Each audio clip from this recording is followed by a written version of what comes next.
Bonjour tout le monde et bienvenue dans ce nouveau Musical Reaction. Alors aujourd'hui on va parler de la comédie musicale des Misérables. Et oui, enfin on parle de cette comédie musicale iconique. Pourquoi seulement maintenant? Parce que, instant storytime, je voulais pas voir cette pièce tant que j'avais pas lu le bouquin. Et le bouquin ça ne m'intéressait mais vraiment pas. Enfin ça me tentait pas, je m'attendais à quelque chose de très larmoyant en mode regardez-les, ils sont pauvres et ils sont tristes, soyez tristes pour eux. Et donc voilà, ça me tentait pas mais je voulais avoir lu le bouquin avant d'avoir vu la pièce. Et puis j'apprends quoi? Que la pièce va être jouée à Anvers en Belgique.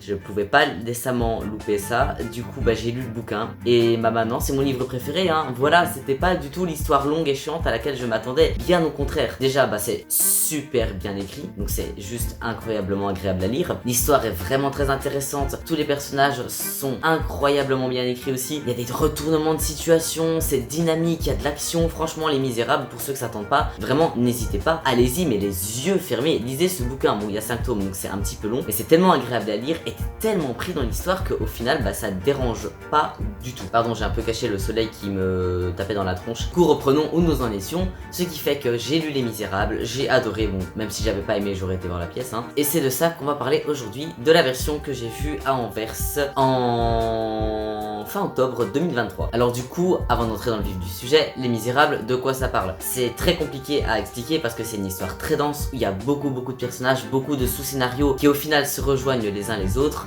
mais principalement ça raconte l'histoire de Jean Valjean, un ancien galérien qui va tenter de refaire sa vie dans le monde extérieur une fois sorti de prison. Évidemment, tout va pas se passer comme prévu, il aura des déboires, des mésaventures, il va devoir trouver parfois des nouvelles identités, et bref, tout ça vont le mener à rencontrer plein d'autres personnages dont la vie nous sera racontée indépendamment les uns des autres. Et au début, si on voit pas trop où l'auteur veut nous mener avec toutes ces vies, on se rend compte qu'au final, tous les personnages finissent par être liés et le dénouement de tout ça est juste complètement dingue. Voilà. Du coup, maintenant venons-en à la comédie musicale. Avant toute chose, je tiens à dire que du coup, j'ai pas vu l'original, hein, sinon j'aurais depuis longtemps fait un musical review dessus, bien évidemment. Donc j'aurais pas vraiment de point de comparaison. Il y a certainement un musical review sur l'original qui arrivera, étant donné qu'il y a certaines choses que j'ai retenues de la pièce et sur lesquelles j'ai pas mal de trucs à dire, mais ça, je crois que c'est un problème de la pièce à la base.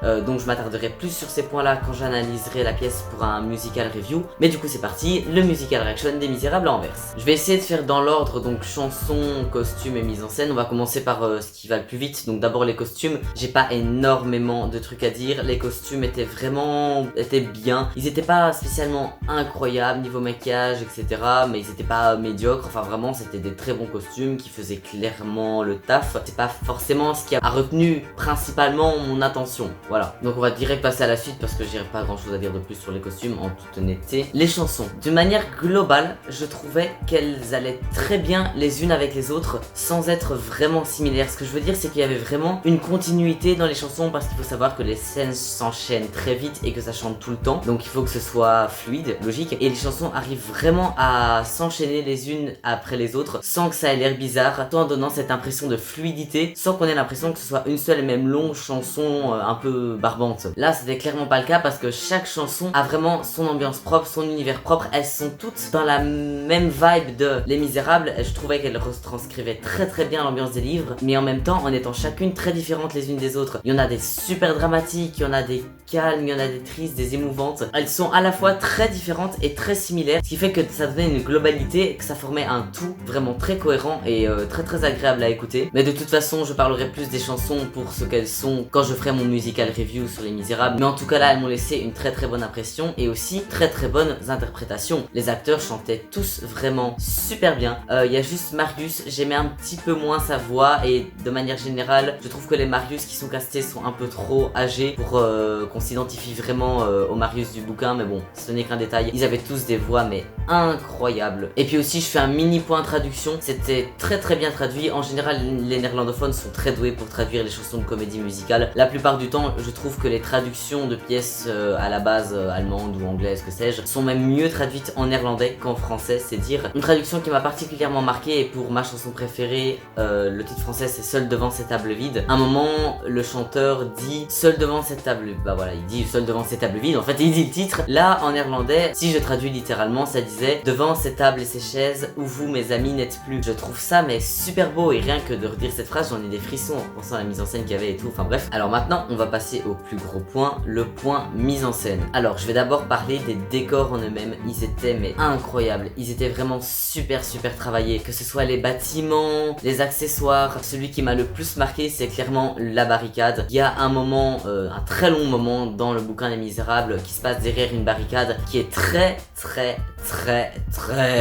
longuement décrite par Victor Hugo. Cette barricade c'est clairement un élément iconique du bouquin, et là la barricade mais elle en jetait. On retrouvait vraiment la barricade décrite dans le bouquin, faite de manière un peu brute, une espèce de bordel d'empilement de choses et d'autres, de caisses, de charrettes. On avait vraiment l'impression d'avoir devant les yeux, encore une fois, la barricade du bouquin. Enfin bref, cette barricade, quand on la voit arriver sur scène, c'est vraiment impressionnant, et tu te dis waouh, la barricade quoi, elle est là. Maintenant on va parler du coup de la mise en scène en elle-même plus que des décors. De manière générale, la mise en scène était incroyable. Je n'ai jamais vu une pièce mise en scène comme ça. Ah mais vraiment, c'était une dinguerie. Tout était tellement bien pensé, tout était tellement juste, tout donnait l'effet absolument parfait pour retranscrire ce qui devait être retranscrit. Franchement, c'était un truc de malade. Donc je vais faire les choses dans l'ordre, en commençant par l'acte 1. Il faut savoir qu'il y a vraiment une cassure entre l'acte 1 et l'acte 2. L'acte 1 c'est vraiment toute la grosse introduction du bouquin, enfin introduction c'est vite dit,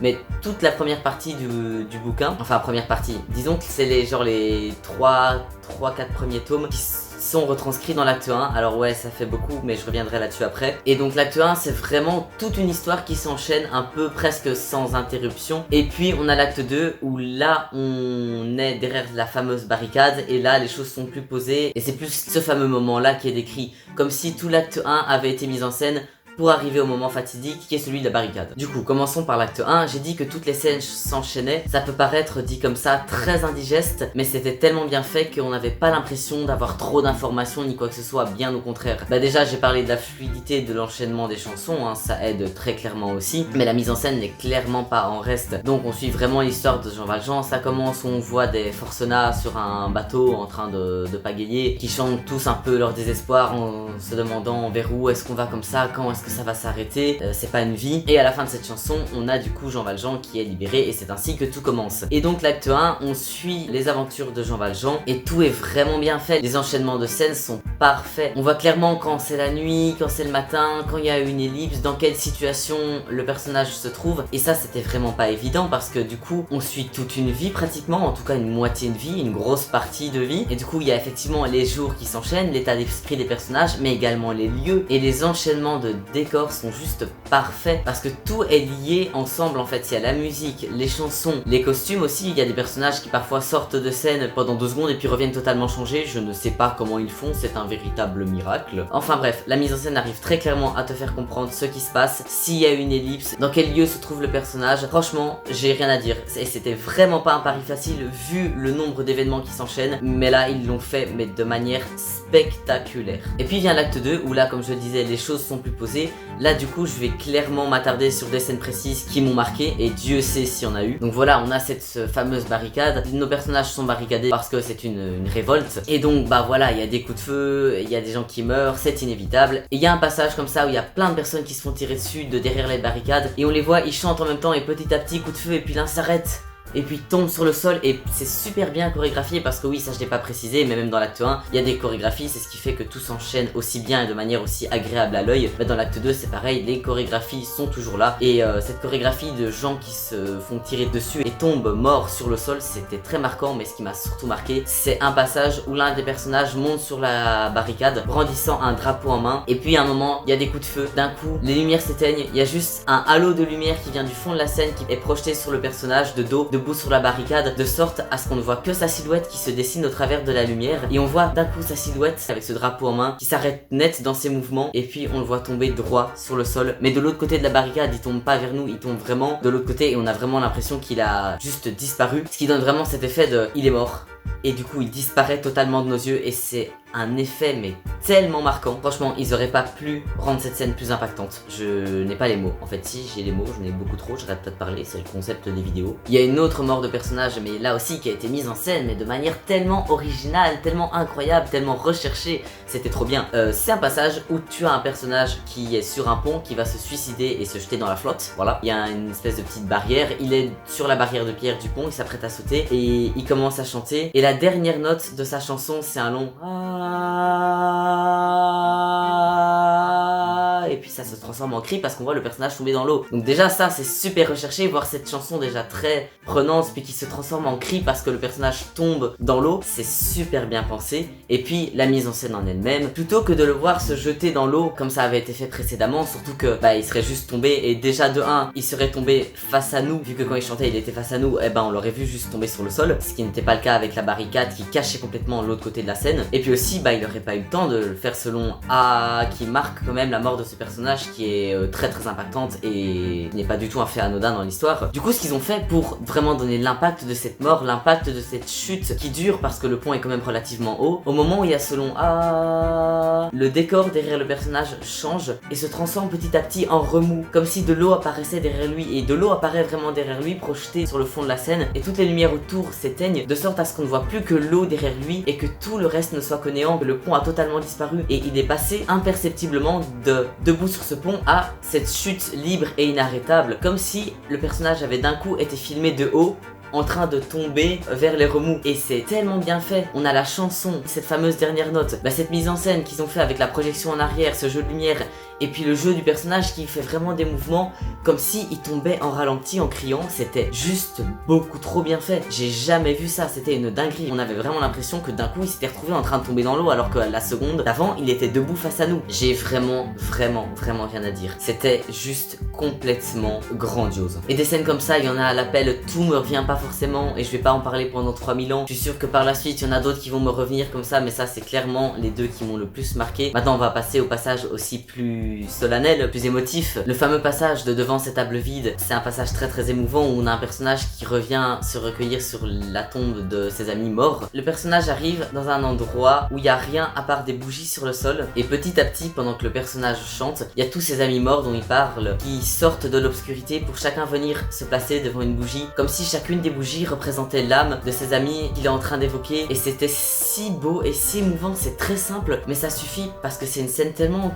triste en fait qu'il n'y a pas besoin d'une grande mise en scène grandiose. C'est très minimaliste, très privé, très intime en fait. C'est juste parfait. Et c'est ça quand je disais qu'à chaque fois ils avaient visé juste dans ce qui devait être ressenti dans la mise en scène, c'est que quand ça doit être grandiose et marquant et bam, je reprends cet exemple du gars qui se fait tirer dessus sur la barricade, ça doit être bam, et quand ça doit être très petit, très restreint, ça l'est. Ils ont joué avec ça de manière parfaite sans que les scènes aient l'air d'avoir rien à voir les unes avec les autres. On est vraiment dans la même continuité encore une fois. Une autre scène émouvante, c'est tout à la fin de l'histoire. On a Jean Valjean qui chante son ultime chanson. C'est votre ultime bafouille. Et là il y a tous les personnages de la pièce morts jusqu'ici qui reviennent, tous les personnages qui ont fait partie de la vie de Jean Valjean qui arrivent à ses côtés tels des fantômes, et waouh, là aussi c'était vraiment prenant. Et ça paraît tout simple, juste bêtement faire revenir les morts sur scène à la fin, mais encore une fois c'était tellement juste avec ce qui était en train de se passer, avec la situation dans laquelle était Jean Valjean, avec ce qu'il était en train de chanter. Franchement on ne peut pas rester insensible devant ça, même moi qui suis en général très insensible devant les trucs, enfin non, pas du tout évidemment je suis pas insensible, mais en général il en faut beaucoup pour m'arracher des émotions physiquement perceptible, physiquement perceptible. Et là franchement la pièce y arrive, mais avec une telle facilité. Enfin voilà, je vais m'arrêter là-dessus pour la mise en scène, sinon je vais en parler pendant 1000 ans. Il y a juste un truc qui m'a vraiment dérangé. Je vais faire vite fait. J'ai parlé de la différence de rythme entre l'acte 1 et l'acte 2. Faut savoir qu'en lisant le bouquin, même si je savais pas du tout à quoi m'attendre tant cette histoire est dense et raconter ça en 2h30 parce que la pièce durait plus ou moins 2h30, c'est compliqué parce qu'il y a vraiment beaucoup de trucs. Mais je m'attendais à ce qu'il fasse des ellipses et qu'il skippe même carrément les passages pas forcément importants et se concentre sur vraiment les gros points essentiels qu'il lie pour en faire une histoire plus digeste. Là, c'est absolument pas ce qu'ils ont fait. Ils ont vraiment essayé de tout raconter. Comme je le disais, l'acte 1 va très vite, on suit l'histoire de Jean Valjean vraiment très rapidement, mais du coup, les détails de l'histoire d'autres personnages ont été éclipsés. Et puis l'acte 2, là, on est plus posé, il y a ce moment avec la barricade, etc. Mais le problème, c'est qu'ils se sont tellement focalisés sur raconter l'histoire durant l'acte 1 et pas vraiment se centrer sur les personnages en eux-mêmes que du coup, dans l'acte 2, tout ce qui se passe a beaucoup moins d'impact. La barricade, pourquoi il y a cette barricade, les revendications des personnages, tout ça a été tellement ellipsé que ça a beaucoup moins d'impact. Et pareil pour les relations entre les personnages. Les relations entre les personnages, c'est vraiment tout ce qui fait Les Misérables. Marius et Enjolras, je sais plus son nom, un gars qui a un nom bizarre, imprononçable. Leur relation, on ne la comprend pas du tout dans la pièce, tant ça nous est montré, mais ça n'a pas pris le temps de nous le raconter vraiment. Et pareil pour Jean Valjean et Javert, il y a un moment où Jean Valjean et Javert, vraiment les deux l'antithèse de l'histoire, vraiment. Javert, c'est le némésis de Jean Valjean, la kryptonite de Superman, le Joker de Batman. Enfin voilà, et les voir face à face dans le bouquin, dès que ça arrive, le lecteur est en tension. On est là en mode oula, oh mon dieu, il y a Javert qui est là, il y a Jean Valjean aussi, ah là là. Là, on les voit face à face, on ne se rend absolument pas compte de l'impact que ça devrait avoir, on ne se rend pas compte de la gravité de la situation de voir ces deux personnages l'un face à l'autre. Et c'est globalement le problème qu'il y a avec tout l'acte 2, tant l'acte 1 a voulu juste nous relater les événements en mode il y a ça qui s'est passé, puis il y a ça, puis il y a ça, puis il y a ça, et du coup ça n'a pas pris le temps de vraiment introduire les trucs pour nous donner l'impact que ça aurait dû donner pour la suite. Et ça, c'est vraiment dommage. Après, effectivement, c'est compliqué de raconter tous les Misérables, mais ils auraient pu le faire autrement, et ça, c'est clairement un choix artistique de l'avoir fait de cette manière. Et je trouve que c'était clairement pas le meilleur choix, à mon humble avis. Mais je m'attarderai plus là-dessus dans mon musical review sur les Misérables, parce que comme je le disais, ça, c'est à mon avis pas un problème de la version d'Anvers. À mon avis, c'est juste un problème de la pièce en général, que c'est la pièce des Misérables qui se passe comme ça tout simplement. Et comme je le disais, je l'avais jamais vu avant, je savais pas à quoi m'attendre, mais je m'attendais tellement pas à ça, j'étais vraiment très surpris qu'il fasse ça comme ça. Et du coup voilà, fallait que j'en parle dans mon musical reaction parce que j'étais tellement surpris de voir une mise en scène pareille. C'est vraiment surprenant et tellement pas judicieux pour les Misérables, mais bref, je vais pas m'attarder plus dessus. Avant de finir cette vidéo, je vais faire un dernier petit point sur le casting. Donc j'ai déjà évoqué Marius que je trouvais un peu trop âgé, mais ça c'est malheureusement trop âgé.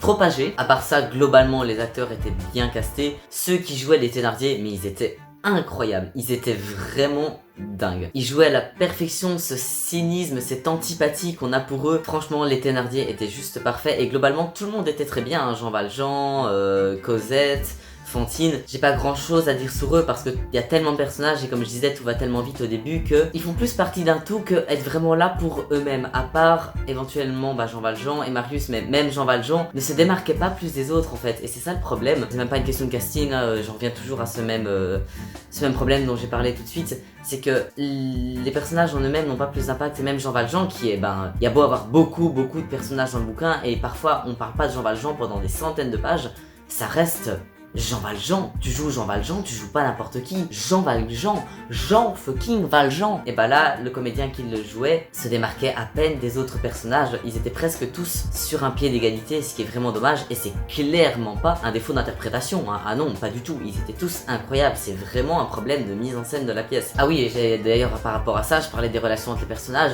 Il y a un passage où il y a un personnage qui voit son fils mort. Quand on nous présente son fils dans le bouquin, on sait pas directement que c'est son fils. C'est petit à petit, au fur et à mesure des informations données, que le lecteur déduit et se rend compte ah mais en fait si lui arrivait ça et que son père c'est ça, mais en fait ça veut dire que lui c'est le fils de lui.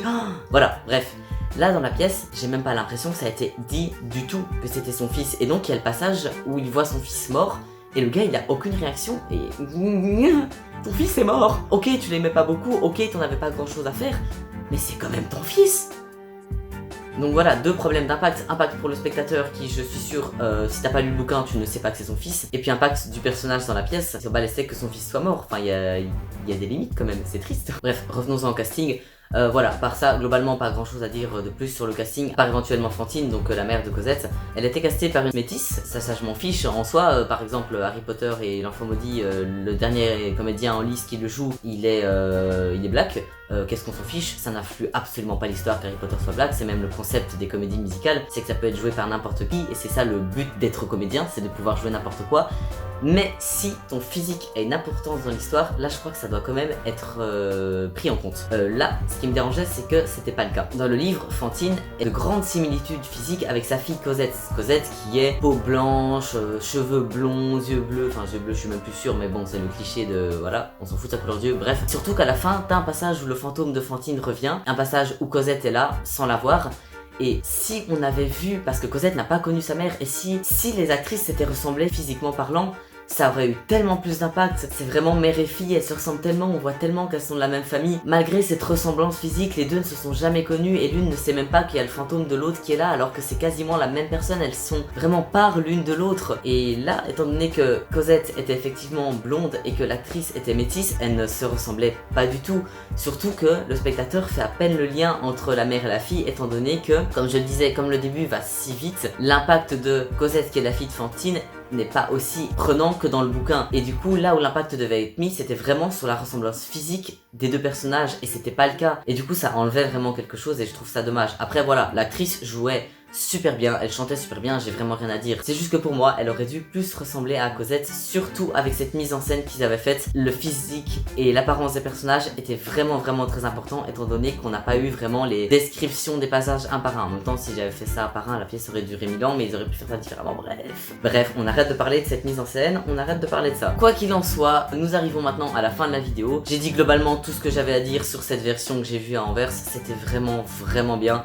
J'ai passé un bon moment, malgré les choses qui m'ont dérangé. J'ai pu mettre ça de côté étant donné que je savais que c'était un problème de la pièce de base, et je me remets à parler de ça. Enfin soit, merci d'avoir regardé cette vidéo. Vous le savez, du coup, un musical review arrivera sur Les Misérables, pas tout de suite. J'espère que ça vous aura plu et intéressé. Si c'est le cas, n'hésitez pas à donner votre avis en commentaire, à partager la vidéo ou à vous abonner, tout simplement. Voilà.